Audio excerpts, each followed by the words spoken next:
Yes kabisa. Bana, mambo vipi hapo ulipo? Hapa safi kabisa. Basi leo tunaenda kuianza sehemu ya 13 ya kazi yetu safi kabisa inayomzungumzia mwanadada anayekwenda kwa jina la Adaku. Tutaanza pale tulipoishia ili tuweze kuelewana kwa uzuri zaidi. Basi kwa mapenzi ya dhati kabisa ni kuombe mpenzi mtazamaji, usiache kusubscribe, kulike na kukomenti, na kama ulisha subscribe na kulike, usiache kukomenti baada ya kumaliza kutazama, au sio? Tunaendelea. Kuhani mkuu anamwambia waziri, nimesikitishwa sana na wewe kwa kuwa unajua unatakiwa kuulinda na kuutetea utamaduni huu. Angalia sasa unavyofanya, ni kama mtoto mdogo tu. Unajua nini kuhusu msitu? Wewe msitu gani unaojua? Au kwa sababu mtoto wako amechaguliwa ndio maana unaongea vitu vya uongo, vitu ambavyo haviingii akilini kabisa? Nilitegemea wewe ndio utakuwa mtetezi namba 1 wa utamaduni wetu. Bana, hapa tunasema tobo limeingia nzi, wanavurugana wenyewe kwa wenyewe. Arinza amebaki kushangaa tu. Adaku amechonganisha mambo, alafu amekaa na kuwachora na wasikilizia. Basi tunakuja chumbani kwa Arinza akiwa na mkewe. Muda huu Arinza anaingia chumbani, anamkuta mke wake amevaa kisafari, amejiandaa. Anamuuliza, vipi, mbona umevaa hivyo? Na vipi kuhusu hilo begi, ni la nini kwani? Kesi anamwambia Arinza, siku zilizobaki ni 3 tu. Nasikia kwamba mimi nitazikwa pamoja na mfalme. Bado niendelee kubaki mahali hapa? Nimeshakata tiketi ya ndege naelekea Canada. Naondoka nchi hii. Arinza akamwambia, nimekusikia sawa. Umesema umekata tiketi ya ndege na unaondoka nchi hii mara moja, unaenda kuishi Canada bila idhini yangu? Kivipi sasa? Muda huo huo mama Arinza akaingia na kumwambia Arinza, mimi naifahamu hiyo safari, nilishaongea naye. Arinza akasema, kivipi mama, ipoje hiyo? Mama akamwambia, ndiyo, binti anahitajika kuachana na huu ufalme kwa sasa. Ili swala linazidi kuwa kubwa kuliko nilivyofikiria Arinza. Kama ulivyoona, ni waziri mkuu tu ndo ambaye yuko upande wako, lakini wazee wengine wote wameungana na kuwa ni mkuu. Kwa hiyo hili ndilo chaguo bora zaidi lililobaki kwetu. Aondoke mtoto wa watu. Kesi anasema, lakini hii ni kwa manufaa yetu wote Arinza, lazima nifanye hivi na ni kwa ajili pia ya mtoto wetu, tafadhali nikubalie. Arinza akamwambia, basi sawa, nitakupeleka mwenyewe airport, usijali kipenzi. Kesi akamwambia, hata usijali, tayari nimeshapata usafiri wa airport wenyewe. Mama anasema, uamuzi ulikuja tu Arinza, sio kwamba tulipanga mapema ili jambo. Mambo jinsi yanavyoenda yanatubidi tufanye hivi tu Arinza, elewa hilo jambo mwanangu. Basi tukiachana na ikulu kwa mama Arinza, tunakuja mtaani, tunamkuta waziri naye anafanya mpango wa kumtorosha mwanaye ili anusurike na adhabu ya kifo cha kaburi akiwa hai. Waziri anamwambia mwanaye, unapaswa uwe mwangalifu sana na uwe mshapu, umenisikia? Jana anasema, ndiyo baba, nimekuhamishia pesa kwenye akaunti yako, utatumia pesa hizo kwa ajili ya kujiimarisha. Popote utakapofika, ukiona kuwa ni salama kwako, basi nipigie simu. Kijana anasema, ndiyo baba, nitafanya hivyo. Waziri akamwambia tena, na hizo pesa, biashara yoyote utakayoona unaweza kuisimamia vizuri na ukajiimarisha maisha yako, unaweza ukazitumia kufanya hiyo biashara. Kijana anasema, asante sana baba, nashukuru kwa yote ulionifanyia kwa uangalifu mkubwa kwenye maisha yangu na usaidizi wenu wa kunisaidia kuhakikisha ya kwamba nakuwa mtu bora kwenye maisha yangu. Waziri akamwambia, hilo ndo ninalolifanya bado mpaka sasa hivi hapa, kwa kuhakikisha ya kwamba unaondoka kwenye kijiji hiki. Sasa kama ninavyozungumza na wewe, ndo hivyo unatakiwa ufate. Unaondoka kwenda kuanza maisha yako tayari. Huko unapoenda uende ukawe makini sana na maisha. Kijana anasema, sawa baba. Huku anaondoka, nitakumisi sana baba yangu. Haya, tunakuja upande huu hapa. Kesi akiwa kwenye harakati za kutoroka, ghafla Adaku anatokea mbele ya lile gari ambalo alilopanda Kesi. Watu wote wanateremka na kukimbia. Kesi ile amegeuka kutaka kukimbia tu, Adaku akamuita tena, sio kumuita kawaida, amemuita kwa kumpiga kimbola kile alichompiga, akajikuta yuko makaburini. Adaku anasema, Kesi, Kesi, geuka nyuma, tembea hadi unapostahili kuwepo kwa sasa ili ukajiunge na dawa zingine. Kesi anatembea kama zombi vile, haelewi wapi anapokwenda, yani hayupo, ameshatoka kimawazo, hajioni tena kama yeye ni binadamu. Kwa hiyo anaenda kwa kufata amri ya ile sauti inavyomwamrisha. Akamwambia tena, uende mpaka alipo mtoto wa waziri ili uende ukajiunge naye kwa kusubiri tarehe mpya itajwe kwa ajili ya mazishi ya mfalme. Nenda.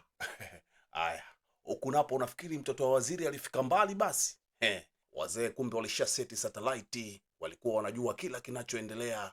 Wazee hawa hapa bwana, mzee Ujuku pamoja na yule mzee Mkuda wamembamba uchalii, wanamwambia tulijua kwamba baba yako lazima atakuelekeza njia hii ndio uitumie kwa kutoroka. Sasa tumekubamba. Hii maana yake ni kwamba miungu ina hekima kuliko wanadamu. Unajua nini?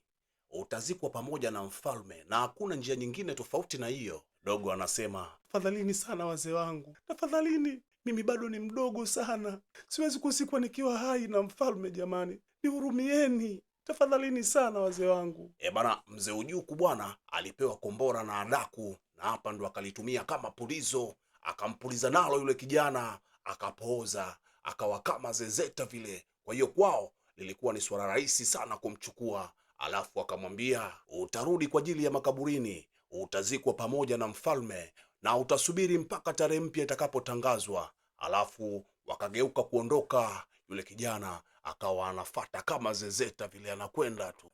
Bana, niambie, kimbola kama hiki angekipata rafiki yako fulani hivi ambao unamjua tabia zake, angekitumiaje? Au wewe kwa tabia zako unavyozijua, ungepata kauchawi kama aka hapa, ungekatumiaje yani kwenye jamii?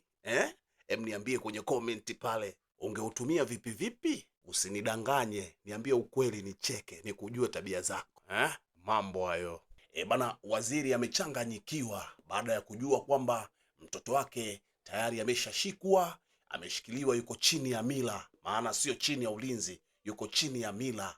Sasa amevurugwa vibaya mno. Muda huu yupo Ikulu akimsubiri Arinza ili aweze kuongea naye. Arinza anafika, waziri anamwambia, mkuu wangu, nimebariki baraka zangu. Ninachotaka kusema ni kwamba siwezi kuridhika na hili jambo linaloendelea. Siwezi kukubali kabisa. Huu mzigo mnaotaka kunibebesha ni mzito sana, nawezaje kuubeba? Nashangaa wewe mpaka saizi hujasema chochote na huna wasiwasi. Mimi sitoweza kuubeba, hicho kifua sina, siwezi kuubeba huu mzigo. Arinza akamwambia, unaongea na mimi kwa mafumbo, siwezi kuelewa unachokizungumza. Ongea na mimi kwa maneno ya wazi. Waziri anasema, katika mafumbo, katika mafumbo. Mafumbo gani mkuu wangu? Nachokizungumza ni kwamba mtoto wangu wa pekee pamoja na mkeo tayari wameshakamatwa na wamepelekwa huko makaburini kwa ajili ya tambiko la kaburi. Yaani ninavyokwambia tayari wameshaandaliwa kwa ajili ya ibada ya kaburi. Arinza akamwambia, waziri, unaongea upuuzi gani? Mke wangu yupo njiani kuelekea uwanja wa ndege huko, anaenda Canada. Waziri akamwambia, uwanja wa ndege gani? Uwanja wa ndege gani? Eti unasema uwanja wa ndege? Uwanja wa ndege? Nimekwambia wote wameketi ndani ya kaburi ambalo tayari limeshaandaliwa. Wewe unasema uwanja wa ndege? Wewe uwanja wa ndege uko wapi? Labda hilo kaburi ndo litatumika kama uwanja wa ndege wa kwenda huko atakapoenda. Anaenda wapi? Anaenda wapi? Niambie. Si anaenda kufa huyo? Arinza akamwambia, una uhakika na hili kweli unalolisema waziri? Waziri anasema, ndiyo, nina uhakika. Mwanangu wa pekee na mkeo wapo huko makaburini sasa hivi. Arinza akasema, twende, tuondoke, tuwai, twende.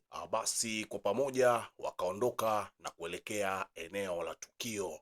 Bana, hapa tuko nyumbani kwa Mirna. Muda huu mzee Ujuku amekuja kumtembelea Adaku kwa ajili ya maongezi yao. Mzee Ujuku anamwambia Adaku, wewe binti, yani ni mwanamkakati ambaye sijawahi kuona katika maisha yangu yote. Yani umesababisha mkanganyiko kati yao, alafu na wenyewe wanafata mchoro wako vile vile ulivyopanga ndo inavyoenda kuwa. Adaku akamwambia, maisha ya maduka ni siasa. Niligundua kwamba jeuri isingeweza kutatua shida hii, na ndipo nikaamua kucheza nao siasa za jadi. Si umeona mkanganyiko nilioutengeneza? Hilo litakuwa ni suluhisho la milele. Mzee Ujuku akasema, na kuamini, hakika hizi ni siasa za ukweli. Adaku akamwambia, mzee, mimina kinywaji unywe. Mzee Ujuku akasema, hiyo safi, nataka uniambie tena, kinywaji sasa hivi kinashuka vizuri kabisa. Kwa hiyo Adaku, unataka kuniambia kwamba sasa hivi Prince pamoja na waziri wanapigana na mila ambayo waliunga mkono kabisa, walikuwa wakisapoti kwenye maisha yao yote, leo imewageuka? Ona. Adaku anamwambia, kunywa kinywaji mzee, kunywa kinywaji kishuke, tusubiri matokeo. Bana, tunakuja upande wa Ikulu. Ikulu leo kumewaka moto, Ikulu wapakaliki, kila mtu kimuhemuhe, kila mtu ana pozi lake na mawazo yake. Arinza anasema, mke wangu jamani ni mjamzito, lakini na ujauzito wake ndio tumaini langu la pekee lililofanya hadi mimi nikwee kiti cha ufalme ili niweze kuja kumwachia mtoto wangu urisi wa kiti cha ufalme. Ikiwa chochote kitatokea kwa mke wangu na mtoto wangu ambaye hajazaliwa, wakazikwa wakiwa hai, sitoweza kujisamehe milele katika maisha yangu. ni bora ningejiunga na dada yangu kupiga vita mila hii ambayo ni mbaya, mila ya kishenzi kabisa hii. Yaani ni kweli kabisa nilipaswa kumuunga mkono dada yangu kuitokomeza hii mila, haifai kwenye jamii. Mama Arinza naye anasema, najuta kabisa kutokumuunga mkono Gizani mtoto wangu alipokuwa akifanya juhudi ya kutokomeza utamaduni huu wa kipumbavu wa kuwazika wafu na walio hai. Sitoweza kuangalia kabisa mkwe wangu anavyozikwa na mjukuu wangu akiwa tumboni hajazaliwa. Waziri akawaambia, sikilizeni, hatuna chaguo lingine zaidi ya kuwaokoa mwanangu, mke wa mkuu wangu na mtoto aliye tumboni. Je, tunawaokoaje? Sasa namna ya kuwaokoa inabidi tutatue fumbo ambalo la kuingia msituni na kutoka tukiwa hai. Na tena sio kutoka tu tukiwa hai, tunatakiwa tutoke na sanduku la agano ili tuweze kuvunja ili agano. Lakini ndani ya msitu kuna changamoto. Hakuna hata mtu mmoja ambaye aliwahi kwenda akarudi akiwa yupo hai. Hakuna ambaye aliwahi kurudi hai. Sasa hapa mniambie, mnaonaje tumwajiri mtu ili aweze kwenda msituni, aweze kwenda kutuletea hilo sanduku la agano? Mama Arinza akasema, hapana, hatuwezi kukaa tu hapa tukasema kwamba hakuna mwanaume kwenye jamii yetu ambaye anaweza kujitoa na kwenda msituni. Kitu cha msingi unatakiwa uitishe mkutano wa dharura hapa Ikulu, alafu utangaze dau uzuri, na imani wapo wanaume ambao wanaweza kujitoa na kwenda kutuletea hilo sanduku. Hapa ni kuitisha mkutano wa dharura tu, vijana wote wenye uwezo wakusanyike Ikulu. Arinza akadiskasi, akaona mbona kama kitu, akasema hilo ni wazo zuri, hilo ni wazo zuri sana. Akamwita kijana wake anaitwa Okute. Okute akaja kumsikiliza bosi wake, akamwambia, Okute, inabidi usikilize kwa umakini sana, kuna tangazo muhimu sana nataka uende ukalitangaze. Kifupi ni kwamba huyu Okute ni mpiga mbiu wa kijiji kutoka katika jumba la mfalme, ni mpiga mbiu wa Ikulu. Kwa hiyo atatembea mtaa kwa mtaa kwa ajili ya kutangaza huo wito wa vijana ambao wanahitajika Ikulu kwa ajili ya hiyo kazi. Basi mtazamaji wangu, mpaka kufika hapo ndo mwisho wa sehemu ya 13, lakini mwisho wa sehemu ya 13 ndo mwanzo wa sehemu ya 14. Basi ni kuombe kwa mapenzi ya dhati mtazamaji wangu, kama huja subscribe basi subscribe kabisa, na kama ulisha subscribe usiache kuacha comment na kulike pale, ili tuweze kwenda mjini Kariakoo na sisi. Muda wote huo ulikuwa nami, wananita Alifa DJ aka wa kupoa aka kabisa Real Badman Killer. Basi niseme mpaka muda mwingine, asante.